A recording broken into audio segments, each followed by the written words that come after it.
Hello everyone, welcome to Inconvenient Truths. I'm your host, Jennifer Zeng. Xi Jinping and other senior CCP officials have collectively disappeared to the vacation spot of Beidaihe during China's flood disaster and unprecedented economic difficulties. What exactly were they discussing that was so significant? Many have been speculating.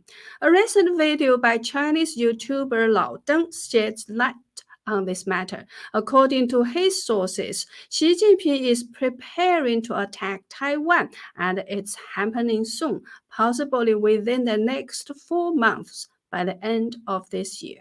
However, Laodeng states that the target of this attack won't be the mainland of Taiwan itself, but the smaller islands of Kinmen and Matsu. Let's take a look at the locations of these islands. Kinmen, which is in the red circle at the bottom on the left, is just 1.8 kilometers from Jiaoyu in Dadeng Strait, Xiang'an District, under the jurisdiction of People's Republic of China. It is only about 6 miles from Xiamen City, where Xi Jinping once served as vice mayor, but it is 130 miles from the main island of Taiwan. Matsu, which is in the red circle at the top of this map, is located in the eastern waters of Lianjiang County, Fuzhou City, Fujian Province of China. It is just around 6 miles from mainland China. Laodeng suggests that Xi Jinping likely made the decision to attack Kinmen and Mazhu during the Beidaihe meetings. According to his sources, capturing Kinmen and Matsu aligns with CCP's interests. Unlike a direct attack on Taiwan Island, this action poses almost no military risk. Firstly, in terms of timing, the West is deeply involved in the Russia-Ukraine war, while CCP is grappling with an economic crisis. Attacking Kinmen and Matsu won't likely trigger a Western military response, allowing CCP to capitalize on wartime conditions to try to dodge its economic crisis. Geographically, Kinmen guards Xiamen Sea Passage and Matsu guards Fuzhou's Min River Passage. These islands are like two fists extended from Taiwan, blocking mainland China's coastal areas. Seizing these islands would provide CCP with a strategic foothold for launching an attack on Taiwan in the future. In terms of public sentiment, Xi Jinping is facing political and economic crisis. Attacking Kinmen and Matsu would fuel nationalist sentiment, rally patriotic favor, which would help stabilize his regime. On the other hand, Kinmen and Matsu are distant from Taiwan but close to mainland China. These islands have historically been strongholds of the Blue Camp of Taiwan, which is more pro-CCP. It is said that 60 to 70% of the people of Kinmen are pro-CCP. So taking Kinmen and Matsu wouldn't likely encounter much local resistance. Occupying these islands would be relatively straightforward given the limited defense capabilities, and the situation in the occupied areas can be quickly stabilized. Meanwhile, the defense of Kinmen and Matsu is also quite weak. During Jiang Kaishi's era, Kinmen had over 100,000 troops, but now it has been reduced to around 3,000 personnel. Similarly, Matsu had over 20,000 stationed troops, now reduced to around 2,000. Together, these two islands only have fewer than 5,000 troops. If the CCP mobilized with several times the number of troops, 1 or 2 divisions can take care of it. As for Taiwan's perspective, Laodeng speculates that Taiwan's ruling Democratic Progressive Party (DPP) government might be willing to relinquish these two islands. One reason is that these areas are strongholds of the Kuomintang party. The DPP has little support and no electoral base in Kinmen and Matsu, making it not worth clinging to.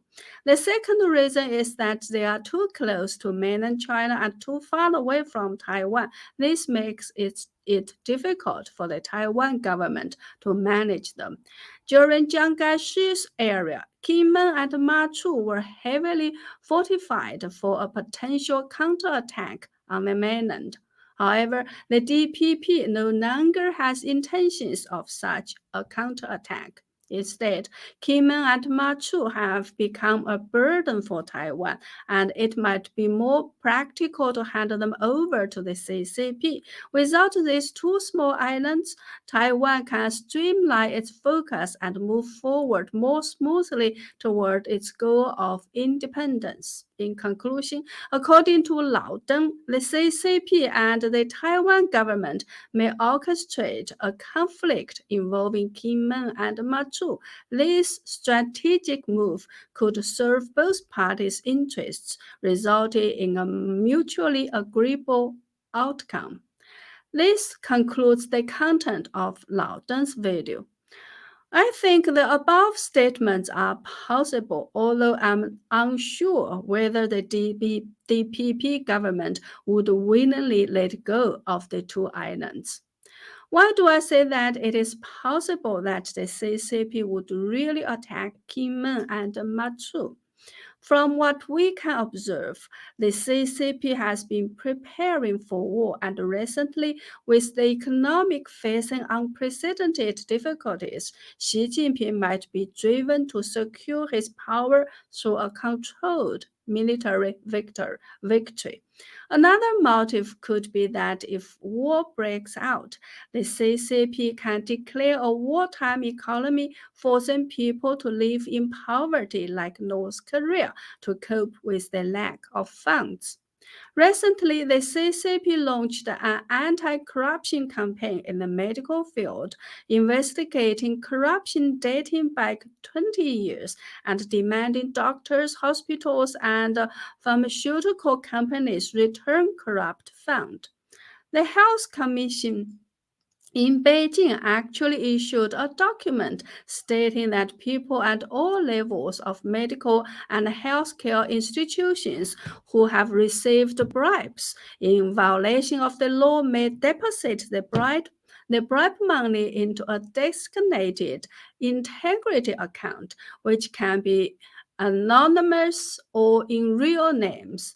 The document ends with the red seal of the Beijing Municipal Health Commission and is dated August 3rd, 2023. However, the document doesn't mention whether returning corrupt funds would absolve them of criminal responsibility. So this so-called anti-corruption effort seems to serve the purpose of extracting money from those who profited within the CCP's systems and has nothing or little to do with fighting corruption. The CCP authorities started this anti-corruption campaign in July, and many hospital executives have fallen from grace. According to the CCP's official reports, as of August 12th, at least 176 hospital presidents and party secretaries have been investigated. Now, everyone in China's medical sector is at risk and in fear, and doctors are reluctant to work overtime or perform surgeries. Corruption in China's medical sector is indeed very serious, and perhaps we can talk about it separately later. But my question at this point is, for corruption that has existed for many years, why is it only now that the fight against corruption is suddenly being waged like a political movement? Why is Beijing so impatient to open the so-called integrity accounts and only ask those who have accepted bribes to return the funds without talking about pursuing their legal responsibilities or how to eliminate medical corruption from the system? Therefore, the real reason for this kind of anti-corruption at this moment is that the CCP is running out of money and it wants to make these people spit out the money they have obtained within the CCP system. Former CCP leader Jiang Zemin once had a famous statement, making a fortune without talking about it, or make a fortune in silence. At that time, officials and elites engaged in corruption together, disregarding principles and ideals, and to maintain the system and continue profiting. After Xi Jinping came to power, he realized that this ongoing corruption would erode the system, so he wanted to eliminate it. Unfortunately, he chose the wrong path. He opted to prolong the life of the CCP to safeguard his own power, but this choice led to a series of missteps. As a result, he has reached an impasse today. The only option left is to target segments of society with some remaining wealth, such as the middle class and professionals like doctors. Given the above context, choosing a localized conflict might be seen as the best option to escape the current crisis. Recently, US President Biden rarely mentioned that China's economy is a ticking time bomb and remarked they have got some problems. That's not good because when bad folks have problems, they do bad things. I remember before Russia invaded Ukraine, the US repeatedly warned about it, proving the accuracy of American intelligence. So, what are these bad things that Biden was referring to regarding the CCP? Could it be related to military action? The People's Liberation Army (PLA) attempted to attack Kinmen in October 1949, but the invading forces were defeated after 3 days and nights of combat, resulting in nearly 10,000 casualties. Since then, the CCP abandoned the idea of attacking Kinmen, and the PLA had to acknowledge that devastating loss. Therefore, if the CCP manages to capture Kinmen and Matsu now, they could portray it as redemption for the past defeat and exploit it for propaganda, fueling the so-called patriotic fervor among the Chinese people. The CCP could then effectively redirect public attention by succeeding in shifting the focus of the narrative. Of course, if Xi Jinping's intention to attack Kinmen and Matsu is indeed true, it's merely the CCP's own calculation. Their assumption is that the Western powers wouldn't engage in a war with the CCP over these two small islands, and Taiwan might lack the will and capacity to defend these relatively insignificant territories. Therefore, they believe capturing them would be relatively straightforward. However, currently, both within China and in the international community, there is an overwhelming desire for Xi Jinping to step down and for the CCP to be overturned. Countless people, including many courageous individuals in China, are actively planning and awaiting the right moment to take action to overthrow the CCP's rule.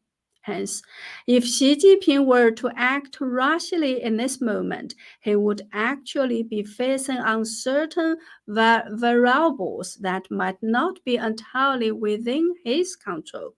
Despite his belief in his strategic calculations, the unpredictable nature of real-world situations can often define even the most careful planning.